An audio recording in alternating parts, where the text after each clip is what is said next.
Good evening and welcome. Tonight I'll be reading some articles to you out of History magazine. And as the title indicates, these are both articles about the Levant, which is the area. Here, let me show you. It's the area historically this is sideways, but here.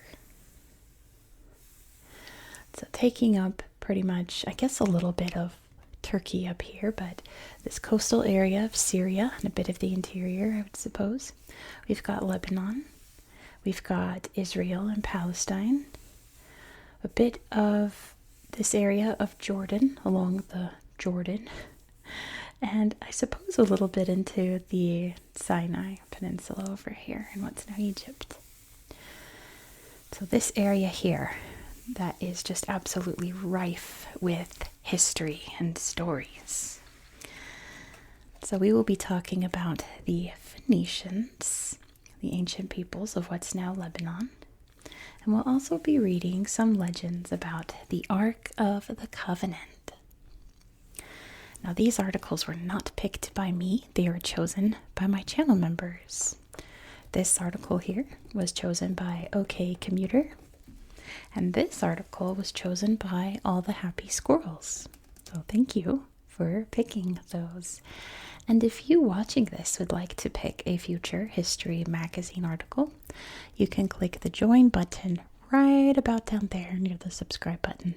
Or you can click the very first link in the description box. My channel memberships are only 99 cents a month, the cheapest I can possibly set it. And you get all kinds of perks. Right now it's December, so I'm doing Vlogmas. You can find out about my day-to-day life during the holiday season and its ups and downs. There's a bit of downs, but lots of ups. You get your name in every video, you get early access to every video, and you get to pick magazine articles, which I should be getting the next issue sometime this week. And if not this week, then definitely next week. So now's the time to join if you want to choose History magazine articles, because very soon I'll have a new list of articles to choose from. So I would love to see you there. So let's read some history. Let's talk about the Phoenicians. Here we go. The Phoenicians. Oh, also the glare. This glare, I can't really do anything about it. I've diminished it as much as possible. It's because this is printed on very glossy paper now, and the darker the image, the more the glare is. So my apologies for any of the glaring lights on any of the pictures. I'm doing the best I can, but let's get into it. Oh, here's a good map right here. But we'll look at it in a minute. Let's start with reading. The Phoenicians never existed. Or at least, the people we now know as Phoenicians didn't use that name for themselves. While they identified as inhabitants of a particular city, Tyre, Sidon, Jebel, known by the Greeks as Byblos, Berytus, today's Beirut, or Aradus, or Arwad, they never identified themselves as a Phoenician collective. Each Phoenician city was independent. The inhabitants spoke different dialects, and each city had its own pantheon, institutions, and an autonomous international policy.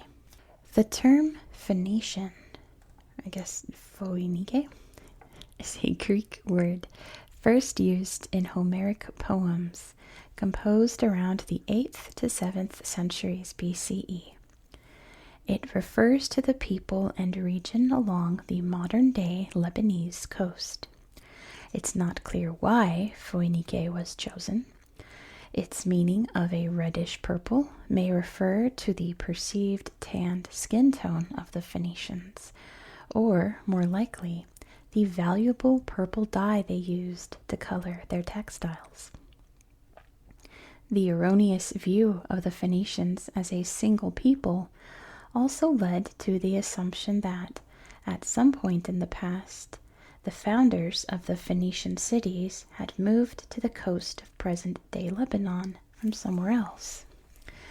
Jewish, Greek, and Roman authors formulated various theories regarding the origin of the Phoenicians based on this assumption. One of the most widespread views is found in the biblical book of Genesis, the definitive version of which was probably written in the 6th century BCE. There it is stated that the Phoenicians were descendants of Sidon, son of Canaan and grandson of Ham. Through this association, the biblical writers include the Phoenicians within the genealogy of humanity. Ham, son of Noah, was considered the progenitor of the African peoples. Ham's brother Shem, the progenitor of the Semitic peoples, and the third brother, Japheth, the progenitor of the peoples of Central and Eastern Asia. Curiously, the biblical writers saw the Phoenicians, who, like them, spoke a Semitic language, as descending from Ham rather than Shem. Greek and Roman authors put forward various hypotheses about the origins of the Phoenicians. According to Herodotus, they came from the Erythraean Sea, located, according to some sources, between the Horn of Africa and the Arabian Peninsula. Strabo and Pliny the Elder pointed to the Persian Gulf region as the Phoenicians' original homeland. Justin records that the Phoenicians had to migrate toward the Levant because of an earthquake in their country of origin, although he doesn't indicate when or where this earthquake took place. It may have been in Syria or some region of Mesopotamia, or perhaps on the shores of the Red Sea. Clues from archaeology. However, the latest historical and archaeological data contradict all of these ancient hypotheses about the origin of the Phoenicians. Biblical and Greco-Roman traditions could only speculate about the Phoenicians, a people whose true history was largely unknown. But archaeological discoveries are uncovering evidence of what really happened. While the ultimate origin of the people who later became the Phoenicians is lost in the mists of time, by the period in which their great cities arose, they were established in the Mediterranean Levant alongside neighboring Canaanites. Recent research shows that the Phoenicians were direct heirs of a culture that had been based in the Levant since at least the 3rd millennium BCE, that of the Canaanites. The Canaanites are most widely known through the Bible, where they are described as the indigenous people of Palestine who resisted the Israelite conquest of their territory, traditionally dated around 1200 BCE. However, Canaan's heyday came earlier in the 2nd millennium BCE, when Canaanite culture spread throughout the Levant, from present-day Israel and the Palestinian territories to southern Syria. The various Semitic peoples of the area created a mosaic of city-states in which they spoke different dialects of the same West Semitic language. These city-states maintained trading relations with the other territories of the eastern Mediterranean. The strategic value of the Canaanite territory and the abundance of particular resources, including cedar wood, meant that the empires of the Near East and Egypt were constantly trying to control the territory. For almost 3 centuries, pharaohs of Egypt's new kingdom ruled Canaan. Canaanite roots. There is a clear continuity between the Canaanite culture of the 3rd and 2nd millennia BCE and the Phoenician civilization of the 1st millennium BCE. Archaeology has shown that Phoenician cities such as Jebel and Tyre were occupied almost continuously from at least the early Bronze Age, about 3500 to 2000 BCE, by the ancestors of the people later known as the Phoenicians. These cities were located on promontories or islands, allowing them to control the surrounding agricultural land and the natural bays and ports, which were key to their trading activities. According to written sources, around 1200 BCE, the region experienced a moment of crisis due to invasions by the so-called Sea Peoples, groups of pirates from the western coasts of Anatolia and the Aegean Sea area. While archaeological evidence uncovered so far attests to disruptions in trade, the Phoenicians continued trading. The idea that the Phoenicians were a powerful trading people, far from being a novelty of the first millennium, is already attested to in tablets written around 2300 BCE, discovered in the Syrian city of Ebla. These texts show that Jebel was already acting as an intermediary in international trade between the Mediterranean and the cities and kingdoms of Asia, particularly in textiles, metals, and wood. Later, during the Late Bronze Age, which was about 1600 to 1200 BCE, Jebel, Sidon, and Tyre, together with Ugarit, were the main commercial ports of the eastern Mediterranean, vital stops on the land and sea routes between Egypt, Mycenae, Syria-Palestine, Cyprus, and Mesopotamia. Evidence indicates that the various dialects used by the Phoenicians belonged to the Canaanite dialect group of the northwestern Semitic languages. The closest languages to Phoenician are Hebrew and Aramaic. The Phoenicians can even be credited with playing a major role in the invention of the alphabet, one of the most significant advances in human history. Their alphabet built on consolidated earlier forms of writing found in the so-called Proto-Canaanite inscriptions from sites including Izbit-Sarta and Serabit el-Qadim, as well as the cuneiform alphabet of Ugarit. That's how we get the phonetic alphabet from the Phoenicians. A distinct culture. Phoenician religion, too, seems to have evolved largely from the ancient Canaanite religion. They continued the worship of traditional Canaanite divinities such as Baal, El, Anat, Astarte, Resheph, Kothar, and Baal-Jebal, or the Lady of Byblos. Later, the Phoenician cities adopted additional deities as a result of their contact with other groups, including Assyrians, Babylonians, Aramaeans, Hebrews, Philistines, and Greeks. They also started to worship divinities such as Melkart and Tanit, who were not included in the Canaanite pantheon of the second millennium BCE. So the Phoenicians developed their own religion, but maintained a strong continuum with the previous Canaanite culture. Thanks in part to the turbulence caused by the Sea Peoples, Phoenician cities began to evolve and thrive after 1200 BCE. The Sea Peoples had destroyed rival ports such as Ugarit, which were not rebuilt, allowing the Phoenicians to monopolize trade with Cyprus, Greece, and Egypt. The rise of the Phoenician cities was also made possible by the demise of the Egyptian and Hittite empires. By the 10th century BCE, Tyre was the main commercial power in the Levant. Soon after, a colonial expansion began that would take Phoenician culture westward to the other side of the Mediterranean, the Iberian Peninsula, and the Atlantic coast of Africa.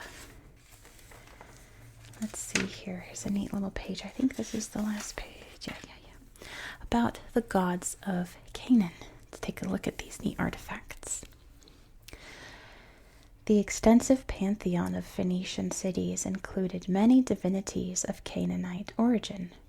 Notable among them were El, god of creation, Baal, god of fertility, Astarte, also associated with renewal and nature, and Resheph, associated with plague and war.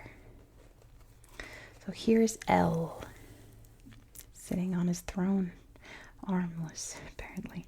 A seated representation of El, the creator god of Canaan and main divinity of the Phoenician pantheon, was discovered in 1988 at the site of Ugarit in Syria. This is from the 13th century BCE and is located in the Latakia Museum. I'm sure his arms are lost. It's not that he was made armless. Here is Resheph. This big guy here making a fist there. This bronze figurine represents the Canaanite god Resheph, associated with plague and war. He is poised to attack, wielding a mace or spear. Oh, I see. He's not making a fist. He's supposed to be holding something there. I see. He wears a tunic with a dagger at the waist and a tall crown. Oh, I see. Interesting. Here's Astarte right here. This gold pendant was discovered at the site of Tel El Ajul, I think, in the Gaza Strip. It may represent the Canaanite Phoenician goddess Astarte, deity of Mother Nature, life, and fertility. And this is located at the British Museum in London. It doesn't say where this artifact is from. Does it say over here, left to right? That's the photo credits. Maybe this is also... It doesn't say this one either. Maybe these are both in the same museum, and these are both in the same museum. I don't know. I'm assuming. Here's Baal. A carved limestone stela was found in Ugarit. Baal was the Canaanite god of fertility and weather, especially rainstorms. The Phoenicians associated him with their god Melkart, patron of Tyre, and a solar and agricultural deity. Wow, he's got some really long hair. Very curly, too. It looks like he's holding a spear that's turning into like a stalk of wheat. It's pretty cool. Alright, let's look at all these other pictures in this article. Island port. Sure you can see. A reconstruction shows the walled island city of Tyre in the pre-Hellenistic period. When he besieged Tyre in 332 BCE, Alexander the Great constructed a causeway from the mainland that almost reached the city before encountering deep water. Wow. It's interesting that it's an island with a wall. Like, it's basically two walls right there. Tyre, an age-old city. The Tyre Project, a research program run by the it's Spanish, Pompefabra University, I think in Barcelona, Spain. It's not Spanish, it's Catalan. Has uncovered new archaeological evidence about the deep history of Tyre. This port city drove Phoenician colonial expansion in the Mediterranean in the program's first phase. From 1997 to 2010, the research team focused on excavations at the site of Al-Bas, the largest Phoenician necropolis in Lebanon, where around 250 cinerary urns. Never seen that word. I wonder if it's like, I don't know, I'll talk about it in a minute. Cinerary urns dated between 900 and 600 BCE have been recovered. The program's second stage, from 2013 to 2019, focused on exploring the Acropolis area. The monumental remains of a sanctuary dating from 600 BCE were among the most striking finds. From there, the team was able to dig down to the earliest strata, which confirmed that Tyre was founded between the end of the 4th millennium and the beginning of the 3rd millennium BCE, probably as a port on the ancient network known as the Byblos Run, a route trading oil, wine, and cedar wood across Mesopotamia, Turkey, Crete, Cyprus, and Egypt. So yeah, I was thinking cinerary urn, using my context clues. It sounds like funerary urn, where you would put ashes inside, or I guess remains inside. Cinerary, I wonder if that means you burn it instead of bury it? I'm not sure. Someone will tell me in the comments what that means. Look at this. It says a throne of Astarte, one of a dozen such objects displayed in Phoenician temples, was found near Tyre. It's from the Hellenistic period, and it is located in the National Museum in Beirut. It's really neat. Very indicative, or not indicative, typical of that time, that design. Look at these ruins, the Temple of the Obelisks. This sanctuary is named after the stelae with votive inscriptions that stand within its enclosure. It was erected in Jebel between 1600 and 1200 BCE. Absolutely gorgeous. Look at this very creepy little guy here. This plague god, that's why it's creepy. It looks like scary, like a shadow person, a ghost or something. This figurine, made of bronze and gold leaf, is dedicated to Reshef, god of plague and war. It was discovered in the Temple of the Obelisks in Jebel. I feel like if I was an archaeologist and I came across this, I would go home. I'd be like, this is a cursed object, and now I am cursed and I'm leaving. I don't know. That's eerie. I don't like it. Richer in fishes than in sand. The Papyrus Anastasi the First. I think that's how you say that. A satirical text composed in the 13th century BCE during the reign of the Egyptian pharaoh Ramses II, includes a brief description of the Egyptian-controlled cities of the Canaan coast. It is blah blah blah. It is structured as a letter written by an Egyptian scribe, although it is more likely to be a literary composition. One section is dedicated to the cities of the people the Greeks later called the Phoenicians. This quote, "I will tell you of another mysterious city. Byblos is its name. What is it like? And its goddess, once again. You have not trodden it. Come teach me about Berytus and about Sidon and Sarepta. They tell of another city on the sea. Tyre the port is its name. Water is taken over to it in boats, and it is richer in fishes than in sand." The text offers insight into the Egyptian administrators' knowledge of Canaan. It references its roads, the layout of its cities, and the wealth of the region a few centuries before Phoenicia would begin its golden era of trans-Mediterranean trading. Interesting. Let's see. Egyptian-style anthropomorphic sarcophagi dating to the 14th or 13th century BCE were found at the site of Tel Dan, Israel, and this is located at the Israel Museum in Jerusalem. Look at their little arms. Like, this looks super Egyptian, doesn't it? This doesn't. These don't at all, but you can see the Egyptian influence in some of them. But the shape of these sarcophagi are definitely like Egyptian influenced. But these faces are really cool. I like this one the best. He looks silly. Maybe it's like, those Ghanaian coffins that are shaped like whatever you were into in life. Maybe they if you were just a goofy guy, they drew a silly face on your sarcophagus. I don't know.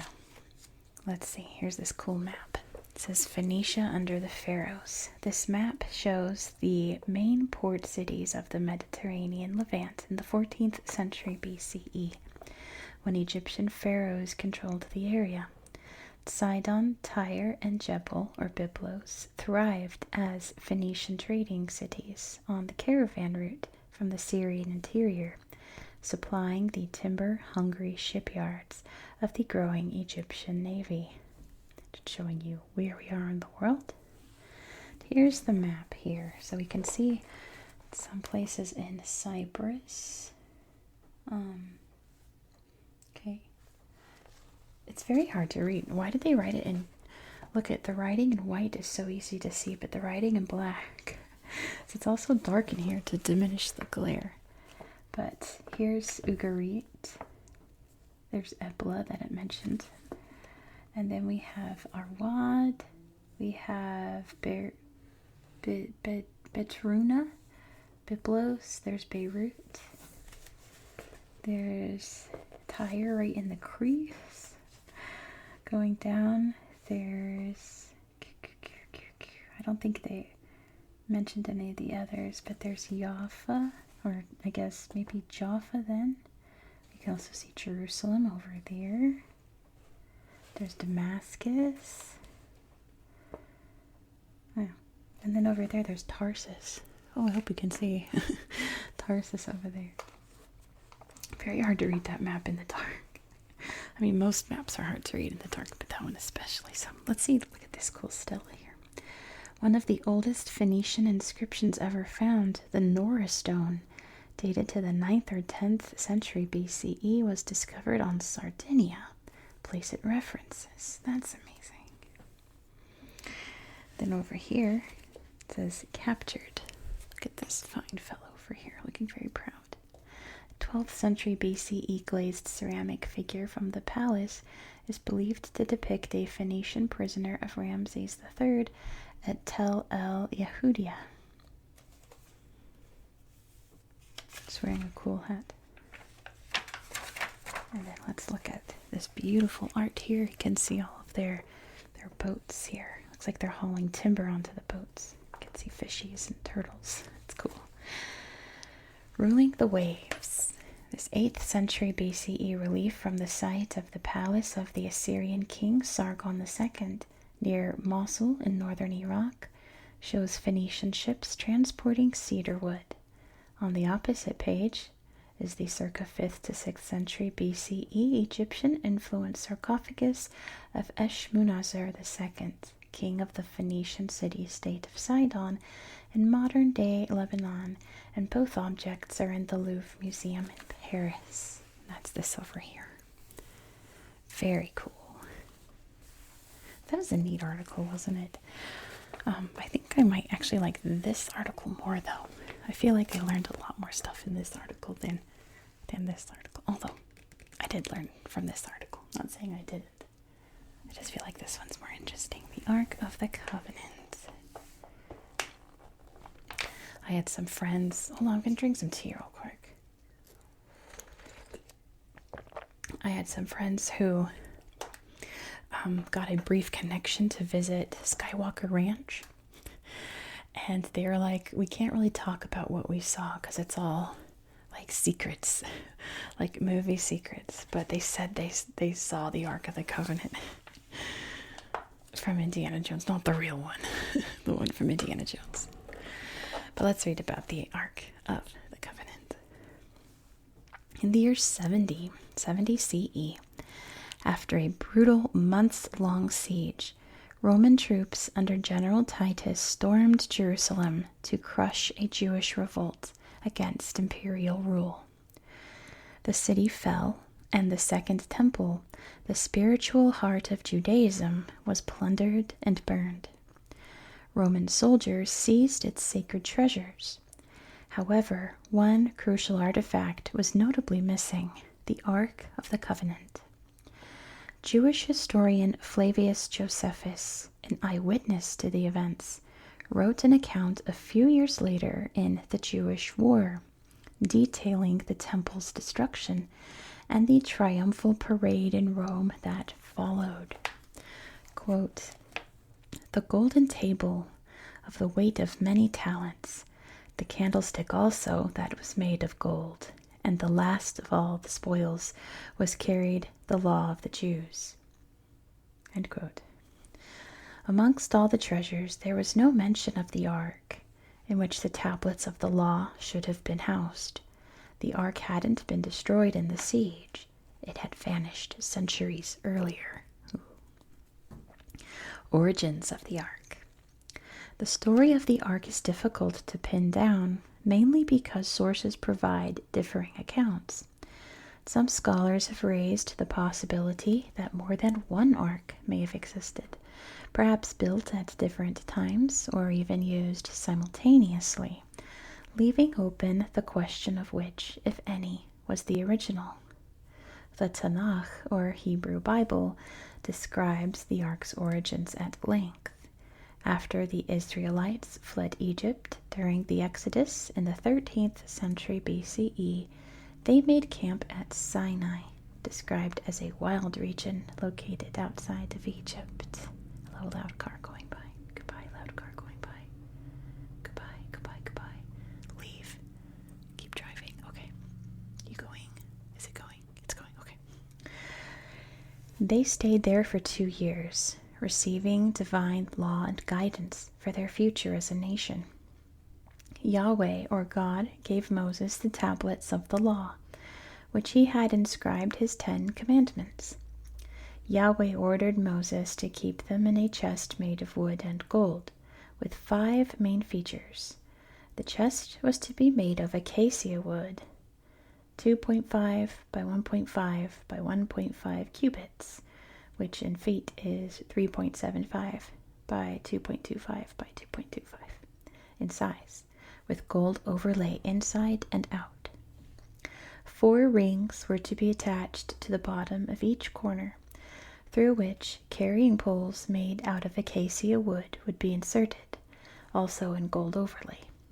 Finally, the Israelites were to place inside it the tablets of the law, a pot of manna, and the rod of Moses' brother Aaron, which is said to have had miraculous powers. The Israelites brought centuries of exposure to Egyptian culture to the building of the ark. The ark's design is steeped in the ritualistic style of the late Bronze Age, which was circa 1550 to 1200 BCE.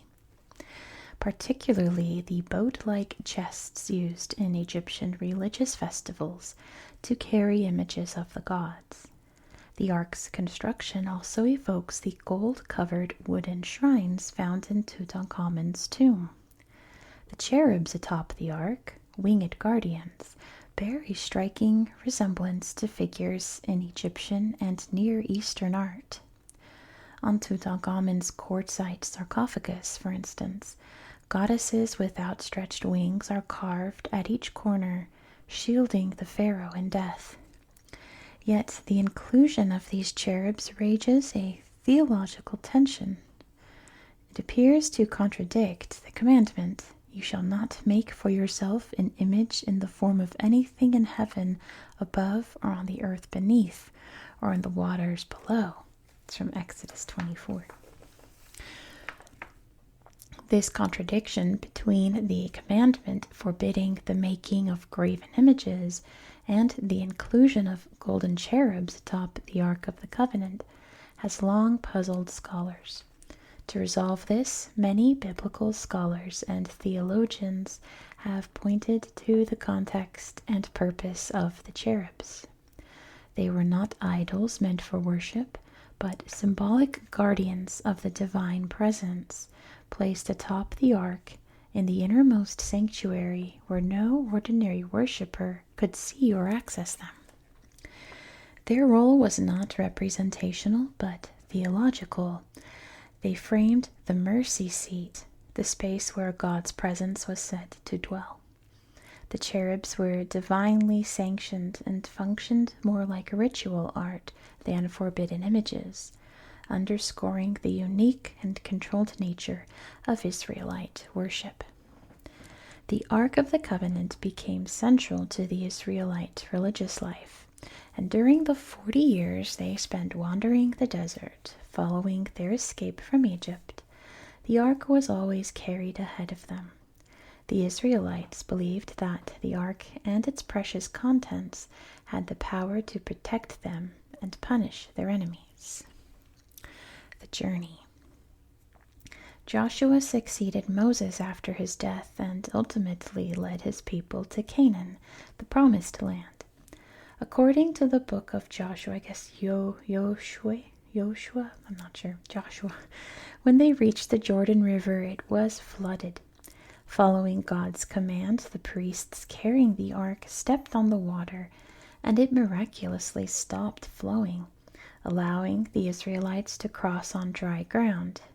When they faced their first military challenge, capturing the Canaanite stronghold city of Jericho, their ark-led march around the city caused its walls to collapse. The ark had an aura of immense, even dangerous power. It was said that looking inside or touching it could lead to death. After several conquests, the Israelites finally settled in Canaan and established the city of Shiloh as their religious center. There they set up the tabernacle, or a portable tent, placing the sacred chest in its innermost chamber, the first permanent sanctuary. But when they went to battle against the Philistines at Ebenezer in 1116 BCE, the Israelites brought it to the front lines for protection, only to lose both the battle and the ark itself. The Philistines captured it and took it through the cities of Ashdod, Gath, and Ekron, but wherever it went, plagues followed. Convinced they had angered the Israelite God, the Philistines returned the ark. Later, King David, second king of a unified Israel, brought the ark to his new capital, Jerusalem, where it was also housed in a tent sanctuary. His son Solomon finally gave it a permanent home, the temple on Mount Moriah.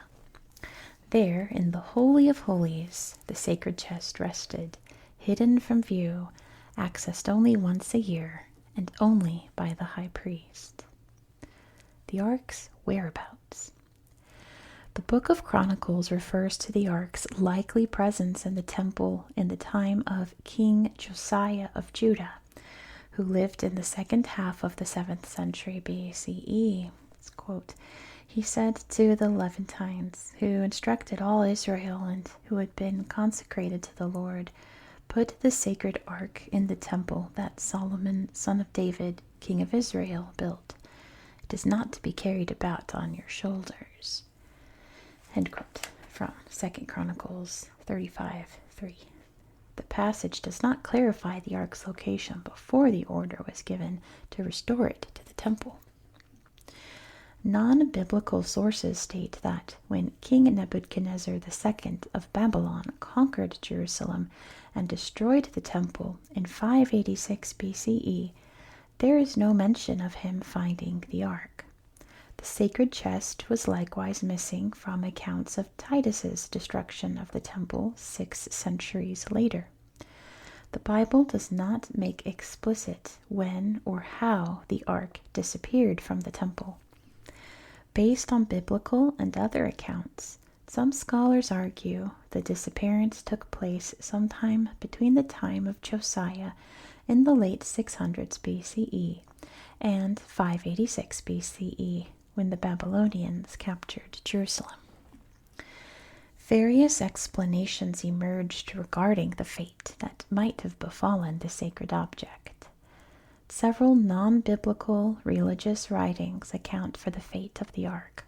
The Talmud, the foundational body of Jewish civil and religious law, compiled around the 3rd and 6th century CE, recounts that some years before the Babylonian destruction of the first temple in 586 BCE, King Josiah foresaw the threat and hid the ark. According to this version, it was buried, along with other sacred artifacts, in a chamber beneath the temple that Solomon had prepared centuries earlier for such a purpose. Additional accounts appear in the non-biblical Christian texts, known as the Apocrypha. An apocryphal text based on the book of Ezra describes scenes of devastation as King Nebuchadnezzar's forces destroyed the temple.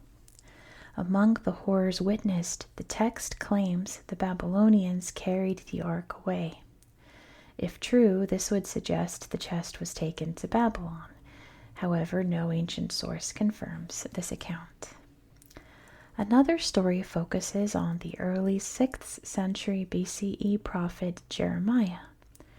According to the second book of the Maccabees, a text recognized as part of the biblical canon by some Christian denominations, but not by others, Jeremiah received a divine revelation warning of Jerusalem's fall.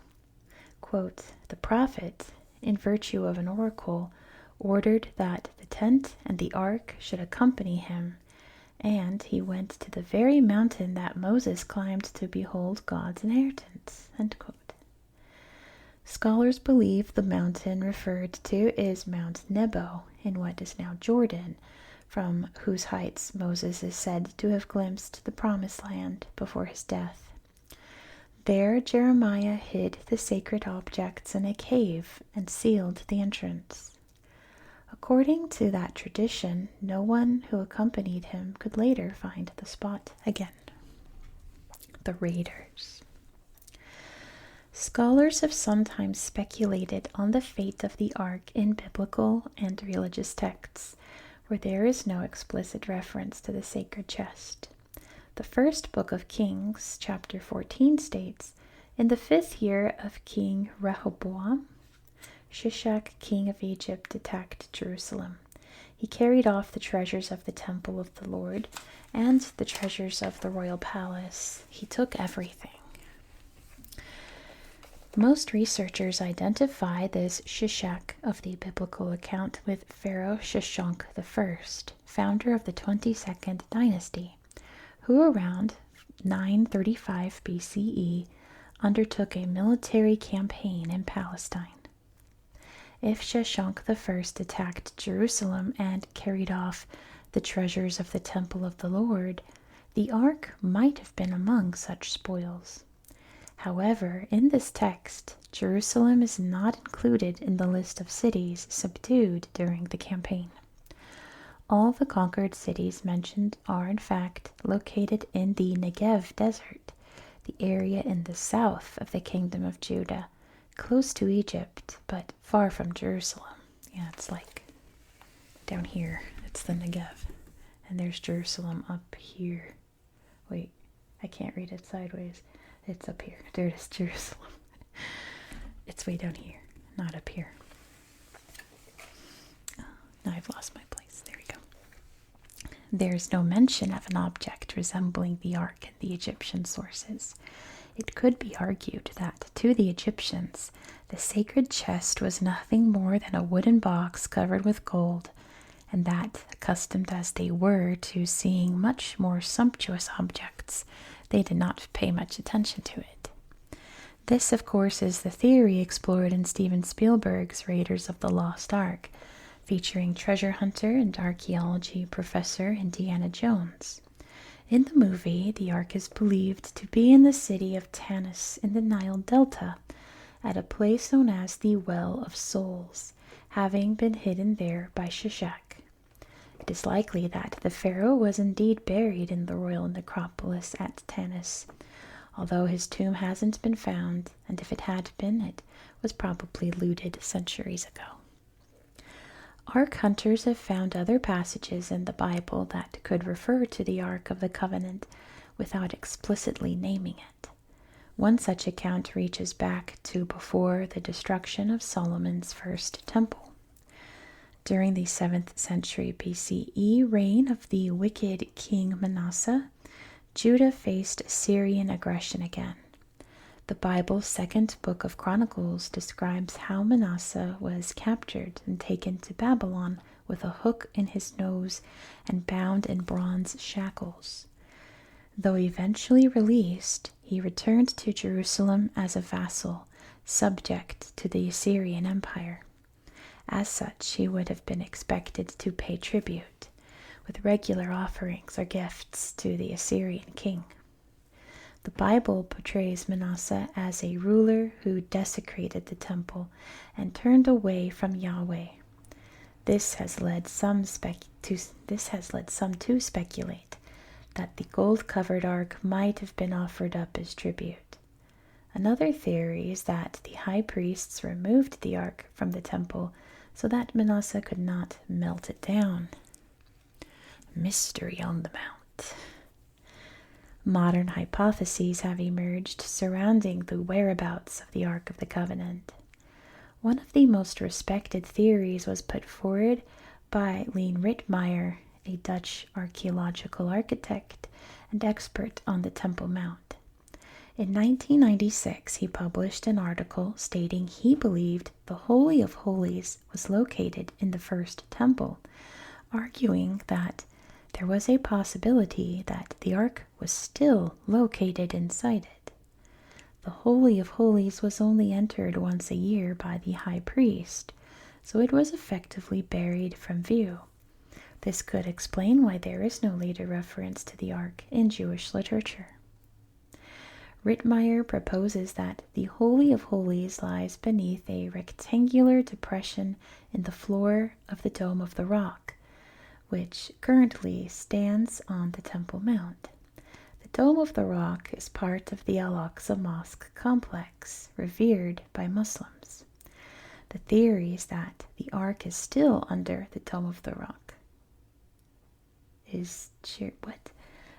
theory that the Ark is still under the Dome of the Rock is shared by some Orthodox and conservative Jews who advocate the building of a third temple on the site of the previous two. Oh, I wouldn't. That's a can of worms right there. Don't do that. Because of the centrality of the site to Judaism and Islam, the Temple Mount is a significant regional flashpoint. That's so true. Plus, you don't want to destroy the Wailing Wall. My goodness. For now, the Ark remains an enigma, its fate obscured by layers of history, theology, and politics. Each new theory, each new speculation continues to capture the imagination of believers and non-believers alike. See, that's the last page there. Here's the beautiful Dome of the Rock here on the Temple Mount. The Dome of the Rock, from which Prophet Muhammad is said to have ascended to heaven, now stands on the Temple Mount in Jerusalem. That's such a pretty picture with the sky there, all pink and purple. It's a beautiful photo there. Let's see what's over here. Oh, the Ark and the Templars. That's true. Lots of legends here about the Ark with the Templar Knights. In recent decades, the fate of the Ark has been tied to the Knights Templar, a powerful French military order founded around 1120, officially recognized in 1129, under the authority of the Catholic Church. The Templars established themselves in Jerusalem just 30 years after the Crusaders seized the city, setting up their headquarters in King Baldwin II's palace within the Al-Aqsa Mosque complex, on the very site where the ancient temple once stood. The order took its name from this association. The Knights occupied the area near what is today known as the Dome of the Rock. This has fueled numerous legends linking the Templars to the lost Ark of the Covenant. Some stories claim the Knights searched the subterranean vaults in vain. Others suggest they did, in fact, discover the Ark and secretly transported it to England or France. One of the most persistent versions comes from a 1966 book by Louis Charpentier, who argued that a group of Templars, fleeing persecution after the order's violent suppression in 1312, smuggled the Ark to France and hid it beneath the Cathedral of Chartres. And look at this image here. It says the Knights Templar at the Jerusalem gates. This is a 14th century illustration, and it's currently at the National Library of France in Paris. Very medieval looking. I'm going to take a sip of tea. I'm worried it's going to get cold. Yum yum, it's still warm. The lost ark. Jeremiah prophesied that the ark would disappear. Below Jeremiah in a mosaic in St. Mark's Basilica in Venice. There he is saying, it's going to disappear. Don't lose it. And he did. Look at this here. What is this? This is beautiful. This is very hard to read also. This relief from the palace of King Sennacherib in Nineveh shows the conquest of Lachish by the Assyrians in 701 BCE. The city, which is 25 miles southwest of Jerusalem, would be destroyed once again in 586 BCE, but this time by the Babylonians. So more destruction happening in that part of the world. Here's the Lachish letters right here.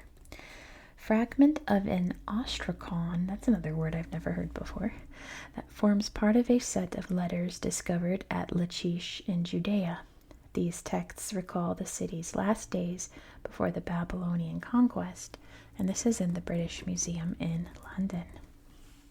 Now here's my favorite Ark of the Covenant story, or theory, I suppose, about Our Lady Mary of Zion. The trail shifts to Ethiopia. The Queen of Sheba's visit to Solomon, an episode mentioned in the Hebrew Bible, led to a theory that the Ark of the Covenant was smuggled to Ethiopia. The Kebra Nagast, or the Glory of the Kings, a 14th century text that traces the genealogy of Ethiopia's kings back to Solomon, recounts the story. When the Queen of Sheba visited Solomon, they conceived a son, Menelik. On his 22nd birthday, Menelik went back to Israel to meet his father. Solomon recognized him as his son and heir, which riled the religious elites. Solomon was forced to send his son back to Ethiopia, but, angered by the way Menelik had been received, Solomon ordered all the firstborn sons of Israel, some 12,000 males, to accompany Menelik to Ethiopia. According to this legend, it was they who stole the ark and took it with them, telling Menelik that they had the ark only when it was too late to take it back. The ark is said to have remained in Ethiopia in the Church of St. Mary of Zion in Aksum, where it was said to be accessible only to the monk assigned to take care of it. Yeah, so here's a drawing of that event here. This 19th century Ethiopian painting depicts King Menelik I bringing the Ark of the Covenant from Jerusalem to the Church of Our Lady Mary of Zion in Aksum. Yeah, so that place is still there. You cannot enter it. They don't allow you to. There's a church right across the way. That's where you're supposed to go. And yeah, there's just a little building there. They say the Ark of the Covenant's in there, but no one's allowed inside. So who knows? Here's what the temple probably would have looked like. It says reconstruction of the Temple of Jerusalem in Roman times.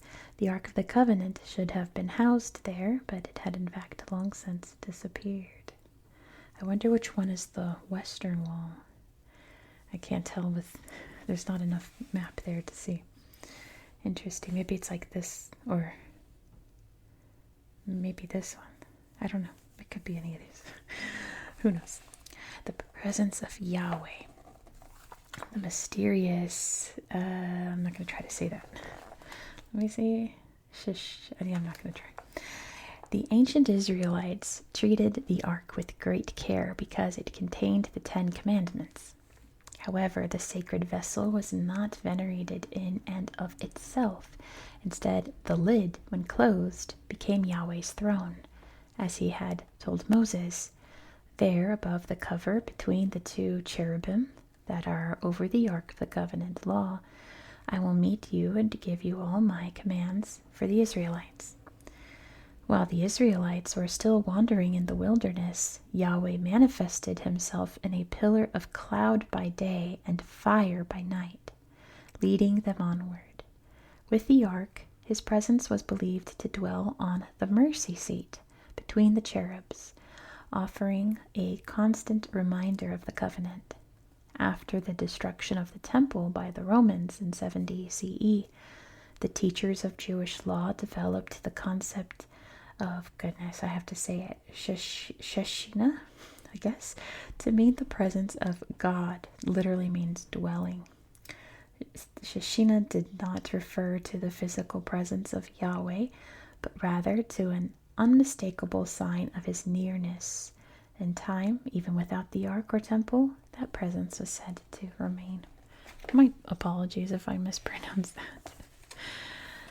According to the book of Samuel, the Philistines returned the ark to the Israelites, who then took it to the city of Bethshemesh. This is an engraving by Gustave Doré, which I guess shows them returning the ark, I suppose. I'm not quite sure what's happening, but it's a very pretty painting. This says war booty, question mark. According to the temple, the Egyptian pharaoh Shishak I attacked Jerusalem in 925 BCE and took the ark with him to Egypt. Below the canopic chest of Shishak here. Wow, that's in the State Museums in Berlin. Wow. All right, a home for the ark.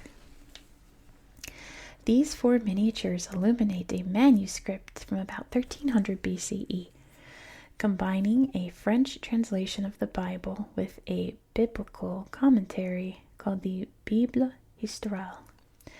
The images depict the ark's stories and design following Yahweh's orders. So number 1, the tablets of the law. Having fled Egypt, the Israelites enter the wilderness, where they will remain for about 40 years.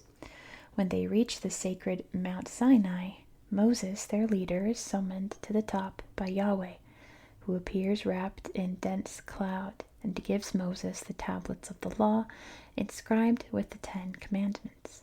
Yahweh also provides instructions on how the Israelites should offer sacrifices to him. So that is this image here. It's handing over some tablets, and they're like, see all these sheep? That should be the sacrifices. Interesting. Number 2, constructing the ark. After coming down from Mount Sinai, Moses carries out Yahweh's orders to build an ark to house the tablets of the law. Have them make an ark of acacia wood, 2.5 cubits long, 1.5 cubits wide, and 1.5 cubits high.